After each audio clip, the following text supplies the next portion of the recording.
할렐루야. 기독교는 변화의 종교입니다. 다른 종교는 사람이 스스로 변화되려고 합니다. 그래서 세상을 떠나, 세속을 떠나 산에서 혹은 광야에서 자기와 싸우면서 어떤 이상적인 인간이 되려고 노력합니다. 그러나 하면 할수록 진정한 인간의 변화를 찾아볼 수가 없습니다. 긴 역사 속에서 진정으로 변화된 사람이 많이 있었습니다. 자기 의지가 아니고 하나님의 은혜와 복음의 능력과 성령의 역사로 변화된 사람을 우리가 많이 찾아볼 수 있습니다. 그 중에 대표적 한 사람을 소개하라 한다면 저는 바울을 말씀드리고 싶습니다. 그는 다메섹에서 예수를 만난 이후에 진정한 변화의 사람이 되었습니다. 완전히 새 사람으로 변화되었습니다. 그는 히브리인이고 바리새인이고 율법으로는 의에 도달하려고 했었기 때문에 흠이 없는 사람입니다. 그리고 하나님의 의를 이루겠다고 예수 믿는 사람을 핍박하는 데 앞장선 사람이고 결국 예수 믿는 사람을 잡으려 가다가 결국 다메섹에서 변화를 받았습니다.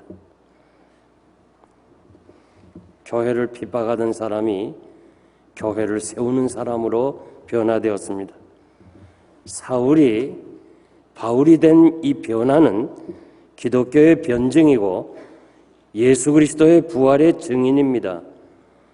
바울의 변화를 보고도 예수 믿지 않는다면, 부활을 믿지 않는다면 그 사람은 어리석은 사람입니다. 사도 바울은 자기만 변한 것이 아니고 남을 변화시키고 화목시키는 일을 감당을 했습니다.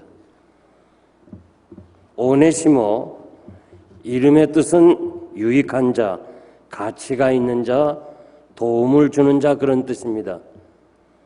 부모가 아들을 낳고서 너는 세상에서 가치 있는 사람이 되라.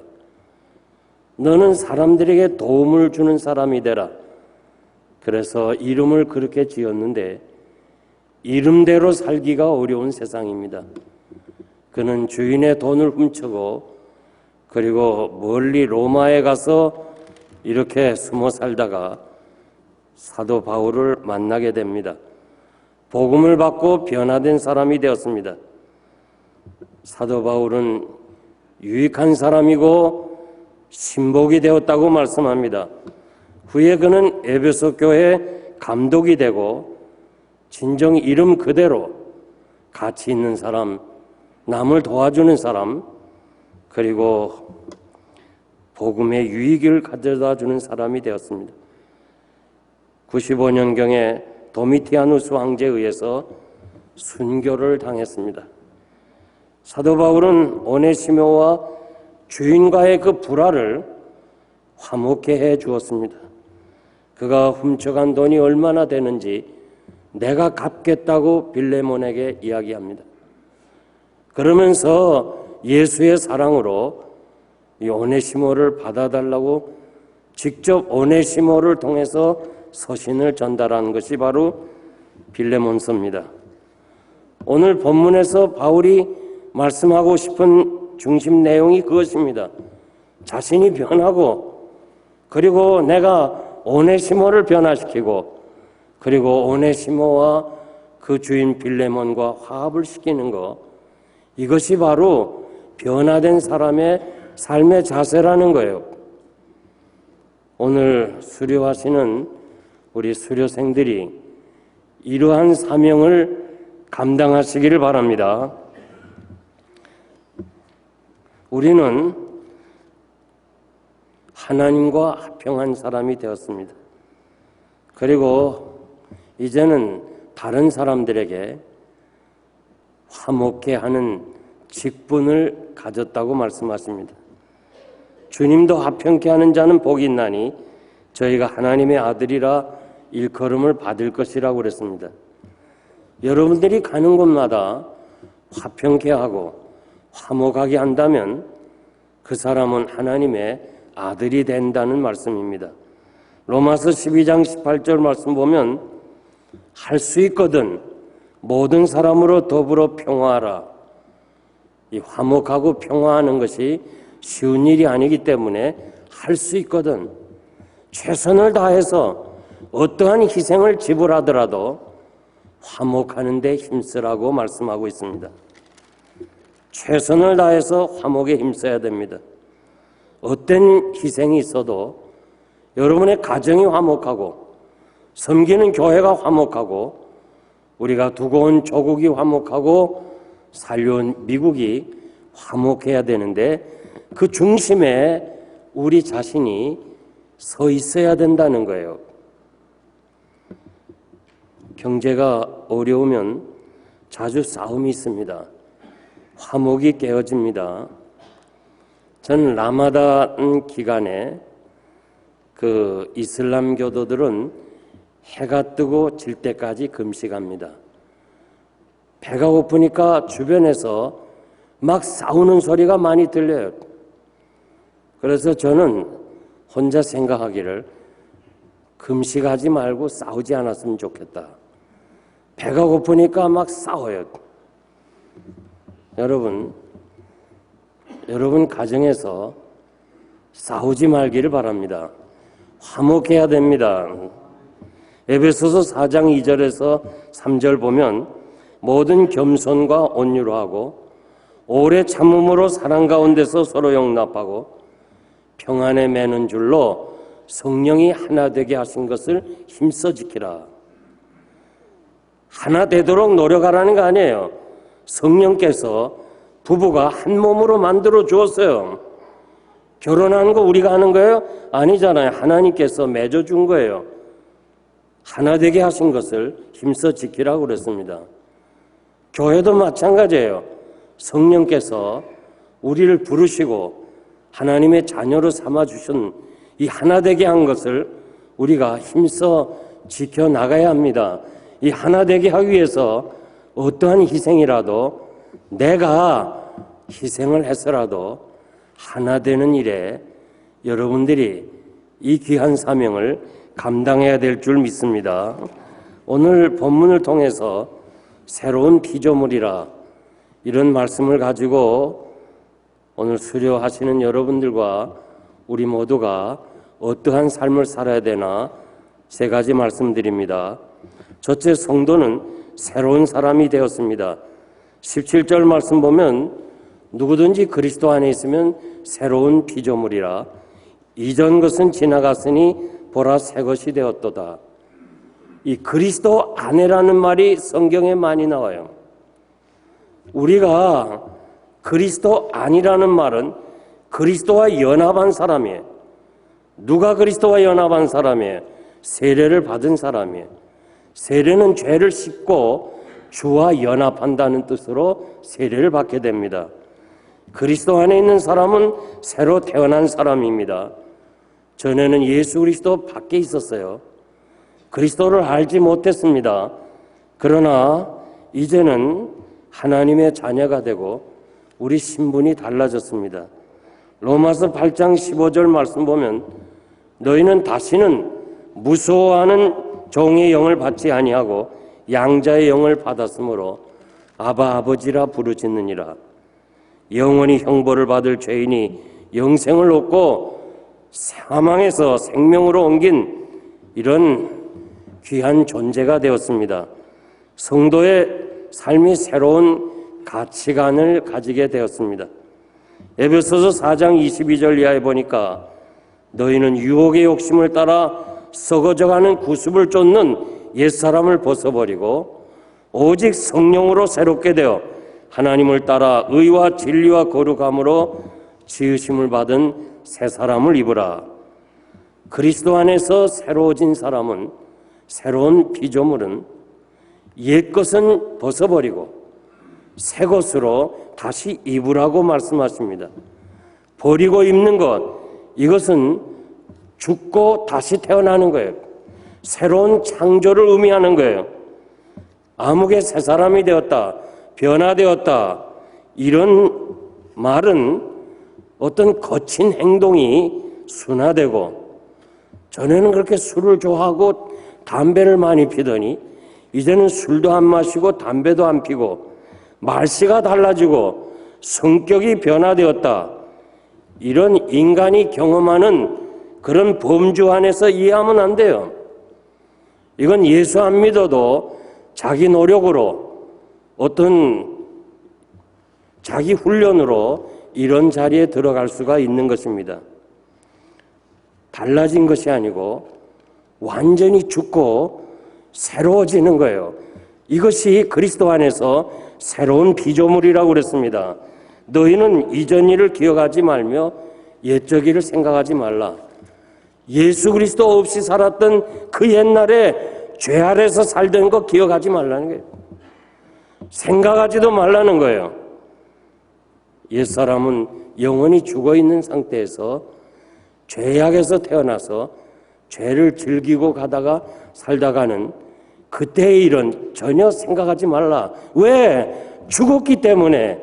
이제 새 사람이 되었으니까, 중생했으니까 옛날 방식으로 살아가지 말라. 믿습니까?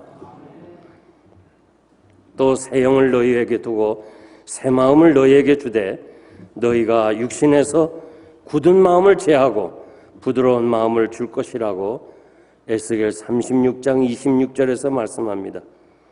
새 영은 거듭난 심령을 가리킵니다. 마음이 새로워져야 새로운 행동을 할 수가 있습니다. 골로새서 3장 1절 말씀 보면 그러므로 너희가 그리스도와 함께 다시 살리심을 받았으면 위의 것을 찾으라. 이 거듭난다, 중생한다는 말은 헬라어 단어 자체가 위로부터 그런 말이에요. 여러분들이 진실로 거듭난 사람이라면, 중생한 사람이라면 이제는 땅에서부터가 아니라 하나님의 나라, 위의 것을 사모하면서, 위의 것을 바라보면서, 위의 것을 생각하면서 살아야 합니다. 성도의 정체성을 회복해야 됩니다. 세상적인 가치관, 보이는 현재가 더 중요하고, 이 물질 만능이 영원한 생명, 하나님에 대한, 하나님의 나라에 대한 이 가치를 흐리게 하는 이때, 보는 것이 전부 우리를 유혹하고 믿음에서 떠나게 하는 이 마지막 때에 여러분들은 영생을 소유한 사람답게, 하나님의 사람답게 세상을 장차 주와 함께 심판을 할 수 있는 그런 사람답게 이 땅에서 육신을 위해 사는 것이 아니고 영혼의 중요성을 알고 사는 하나님의 사람들이 되시기를 바랍니다. 두 번째, 성도는 화목해 하는 사람입니다. 18절 보니까 모든 것이 하나님께로 났나니 저가 그리스도로 말미암아 우리를 자기와 화목하게 하시고 또 우리에게 화목해 하는 직책을 주셨다고 그랬습니다. 우리가 예수 그리스도의 대속의 죽음으로 하나님과 화목하게 되었습니다. 이제 우리는 사람들과 화목하게 지내야 돼요. 여기에 십자가의 은혜가 함께 하시는 것입니다. 무엇보다도 우리는 교회 안에서 서로 격려하며 서로 도와주며 힘을 보태줘야 됩니다. 이민 생활이 힘든데 우리가 서로 모이면 든든한 후원군이 되어줘야 됩니다. 만약에 문제가 서로 있어서 불편하게 되었을 때 내가 뭐 이 교회 아니면 없나? 내가 안 보면 됐지, 그런 생각하고 교회를 떠나는 그런 어리석은 사람이 되는 것이 아니고 항상 우리 자신을 돌아보고 우리가 서로 화목해야 하는 일에 앞장서야 될 것입니다. 야고보는 대부분의 갈등이나 싸움이 기도의 부족으로 생긴다고 말씀합니다. 너희 중에 싸움이 어디로, 다툼이 어디서 나느냐? 기도하지 않기 때문이라. 야고보서 4장 1절 2절 말씀입니다. 여러분, 가정에서 혹은 인간관계에서 불편한 관계에 어려움이 있다 하면은 그것을 기도로 해결해야 되는 거예요. 무슨 여론화시켜서 해결하는 게 아니에요. 남의 도움을 받아서 해결하는 게 아니에요. 이거는 하나님과 나 사이에 기도로 해결해야 될 줄 믿습니다. 야곱이 형 에서의 축복을 가로채고 20년 동안 다른 지역에서 살다가 이제 고향으로 돌아옵니다. 제일 마음에 부담스러운 것이 형 에서입니다. 에서가 나를 어떻게 대해줄까? 그래서 에서를 위해서 그 마음을 사기 위해서 선물까지 준비하면서 어떻게 하든지 인간적인 방법으로 문제를 해결하려고 했습니다. 그런데 들려오는 소식이 400명의 군대를 거느리고 온다는 거예요. 동생을 맞으러 오는 사람이 무슨 군대를 거느리고 와요. 야곱은 여기서 이제 난 끝났구나. 난 이제 죽었구나. 그러면서 가족을 다 앞서 보내고 야복 강변에서 하나님께 기도합니다. 그는 간절히 기도합니다. 우리가 기도하는 그런 수준이 아니에요. 정말 죽음의 직면에서 기도할 때 다른 길은 없습니다. 하나님만이 해결자입니다. 하나님만이 나를 살려줄 수 있습니다. 그는 거기서 환도뼈가 부러지는 그 아픔을 경험하면서 자신이 변화가 됩니다. 야곱, 그 간사한 자가 이스라엘로 이름을 바꾸게 됩니다. 자신이 변하고 나서 형을 만나서 뭐라고 그래요? 형님의 얼굴을 보니까 하나님의 얼굴을 뵙는 것과 같습니다. 얼마나 듣기 좋아요. 내가 형님의 얼굴을 보니까 하나님의 얼굴을 보는 것과 같습니다. 말 한마디에요. 감정이 다 녹는 거예요. 좀 말을 우리가 좀 맛있게 해야 돼요. 좀 새로운 피조물로서 우리가 말을 좀 듣기에 좋게 해야 돼요. 같은 말이라도. 그리고 7번 큰절을 합니다. 뭐예요? 7번 큰절은 부모에게만 하는 거예요. 이제는 형님이 아니고 내가 아버지입니다. 나의 아버지입니다. 아버지처럼 모시겠습니다. 형님의 얼굴을 배우니까 하나님의 얼굴을 뵙는 것과 같습니다. 이제는 아버지처럼 모시겠습니다. 여기에 모든 게 다 해결된 거예요. 선물 필요 없어요. 물건 필요 없어요. 과거 20년 동안 쌓았던 감정이 다 해결되는 거예요. 그 해결이 어디서부터 시작해요? 자기가 먼저 변화돼야 돼. 내가 변화돼야 가정이 변화되는 거예요. 우리는 항상 자꾸 남을 지적해요. 남편을 지적하고 아내를 지적하고 자꾸 다른 사람을 지적하는 거예요.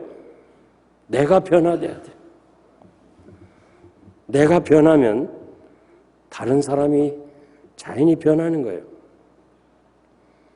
저는 샌디에고 연합집회를 하면서 한 50대 된 중년 여자가 가운데서 그저 설교하는 말끝마다 뒤돌아보고 양좌우편을 보고 이 설교자에게 굉장히 부담스러워요. 그래서 자꾸 제가 강조하면서 손을 이렇게 했는데도 자꾸 뒤를 봐요. 자매님, 뭘 봐요? 똑똑히 앞을 봐야지. 그렇게 하려다 말았어요. 그러면 또 교회 안 나와요. 상처받고 부흥회 가서 교인 붙여주고 와야지 떨어뜨리면 되겠어요? 그래서 제가 끝나자마자 목사님 인사하자 가는 거 안 가고 그 자매를 만났어요. 자매님, 오늘 누구를 기다렸습니까? 아니요. 근데 왜 자꾸 설교 중에 뒤돌아보고 자꾸 양좌편을 보십니까? 난 지금까지 세상에 태어나서 목사님처럼 말씀하는 사람 처음 봤습니다. 너무너무 귀한 말씀입니다. 나 혼자 듣기엔 너무 안타까운데 말씀을 들으면서 아무 개가 나왔나 그 사람이 들어야 되는데 그거 확인하느라고 제가 이렇게 뒤를 돌아봤습니다. 여러분들이 지금 설교 들으면서 이거 아무 개가 들어야 되는데 그런 마음 갖지 말아요. 내가 변해야 돼요. 내가 변하면 가정이 변하고 내가 변하면 이 교회가 변하는 거예요. 항상 우리 자신을 살펴야 돼요. 안희숙 여사, 여러분 잘 아는 분이 계십니다. 그럴 수도 있지요. 이 책에 보면은 못생기고 모양이 없다고 흉보지 마세요. 그렇게 지으신 분이 만드신 것일 테니까 그럴 수 있잖아요. 화 잘 낸다고 나무라지 마세요. 일 때문에 피곤하고 신경이 늘어지면 그럴 수 있잖아요. 늦게 온다고 수근거리지 마세요.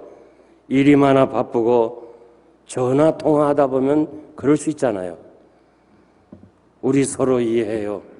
이해하도록 노력해요. 그럴 수 있잖아요.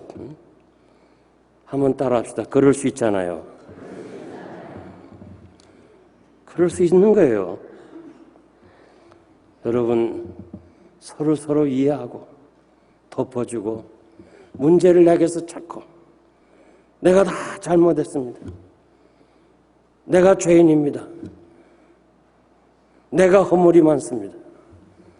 난 지금도 시카고에 그 부흥회하고서 다 축도가 끝난 후에 담임 목사님이 강단에 올라오더니 울면서 이렇게 얘기를 해요. 여러분, 나같이 부족한 사람이 여러분들이 이렇게 같이 신앙생활 하면서 얼마나 힘들었습니까? 모든 건 내 책임입니다. 제가 잘못했습니다. 예수의 사랑으로 용서해 주세요. 울면서 인사를 하는 거예요. 그게 뭐예요? 자기가 저에게 1년 전서부터 부흥회를 약속했기 때문에 당회 앞에서 내가 목사님하고 약속한 것을 지켜야 되겠으니 이번 집회만 하고 끝나겠습니다. 다 알아요, 교인들이. 근데 마지막 자신이 다 내가 잘못했습니다. 나 때문에 얼마나 여러분들이 힘들었습니까? 그 눈물에 모든 교인들이 다 울었어요. 그리고 다시 다 원점으로 회복됐어요. 중요한 거는 내 자신이에요. 내가 변해야 돼요. 이것이 새로운 피조물이에요. 이것이 바로 새 생명 전도 폭발받고 수련을 마치는 여러분들의 신앙의 자세라고 생각합니다. 우리는 바울 사도는 내가 스스로 종이 되었다고 그랬습니다. 내가 낮아지고 내가 죽으면 다시 주님이 높이시는 거예요. 아무리 높아지려고 했어도 주께서 낮추시는 데야 누가 높아지겠어요? 왜 싸움이 와요? 왜 불화가 있어요? 다 높아지려고 하는 것 때문에 그래요. 우리 스스로가 낮아질 수 있는 이것이 바로 새로운 피조물인 줄 믿습니다. 마지막 세 번째, 성도는 그리스도의 사신이 되어야 됩니다. 20절, 21절 말씀 보니까 우리가 그리스도를 대신하여 사신이 되어 하나님이 우리를 너희를 권면하신 것 같이 그리스도를 대신하여 간구하노니 하나님과 화목하라. 하나님이 죄를 알지도 못한 자로 우리를 대신하여 죄를 삼으신 것은 우리가 하나님의 의를 되게 하려 하심이니라. 여기서 사신이라는 말은 이 헬라어 단어는 황제가 그 사신을 보낼 때 쓰는 단어였습니다. 대사라는 뜻이에요. 대사는 나라의 권위와 권력을 가진 사람이, 우리는 이 세상에서 하나님의 대사예요. 하나님의 나라를 위해서 일해야 되고 하나님의 뜻을 이 땅에 이루어가는 것이 바로 새로운 피조물이에요. 사도 바울은 세상적으로 볼 때는 좋은 가문에서 출생했어요. 제가 다소에 가보니까 그 바울의 집터를 볼 때 그는 부유한 가정에서 태어났어요. 최고의 학문을 수학했어요. 참으로 앞날이 아주 창창한 촉망되는 젊은이였어요. 이런 삶을 다 버리고 예수의 사람이 되고 예수의 그 복음을 전하기 위해서 그리스도의 사신이 된 사실을 고백적으로 말씀하면서 우리들에게 부탁하신 말씀입니다. 우리는 모두 그리스도의 사신이 된 거예요. 그리스도의 대사가 된 거예요. 그러면 우리가 무엇을 해야 되느냐? 주님이 우리에게 부탁하신 이 복음을 전하라는 전도인의 사명을 감당하는 것이 바로 그리스도의 사신이에요. 대사예요. 그러므로 오늘 수료하신 여러분들은 진정으로 그리스도인의 대사가 됐어. 주께서 세상에서 복음을 전하시고 마지막 우리에게 부탁하고 유언적으로 이 복음을 땅끝까지 전하라는 이 귀한 말씀을 마음에 깊이 담고 우리가 이 복음을 전하는 전도인의 사명을 감당하시고 이 사명 감당하기 위해서 이 악한 세상에서 주님이 당하신 그 고난을 우리도 당할 것이고 주님이 핍박을 받으시고 고난을 받으신 그 자취를 따라서 우리도 욕을 받되 대신 욕하지 말고 악한 말로 하지 말고 우리 주님께서 강포를 행치 아니하고 그 입에 괴사가 없었다는 것처럼 우리도 주께서 행하신 그대로 귀한 사명을 감당할 수 있는 수료생과 여러분 되시기를 바랍니다. 결론적으로 말씀드리겠습니다. 성 프란체스코에게 어느 날 제자가 물었습니다. 선생님, 어떻게 하면 선생님처럼 겸손하고 남을 사랑하고 존경받는 사람이 될 수 있습니까? 이렇게 대답을 했습니다. 하나님을 바라보라. 십자가를 바라보라. 십자가 바라볼 때 겸손해질 수 있고 남을 사랑할 수 있고 그리고 존경받는 사람이 된다고 말씀하십니다. 성도 여러분, 그리고 수료생 여러분, 항상 십자가 바라보시기 바랍니다. 십자가 바라보는 건 절대적 은혜입니다.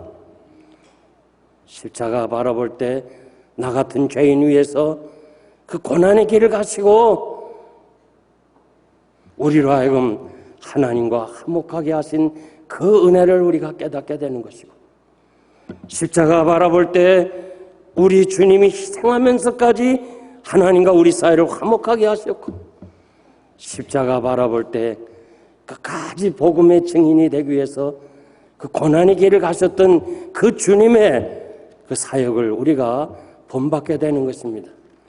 어렵고 힘든 세상에서 어려울 때마다 십자가 바라볼 때 주께서 능력을 주시고 저 믿지 않는 사람에게는 십자가가 미련하게 보이지만은 믿는 여러분들에게는 하나님의 능력이 되실 줄 믿습니다.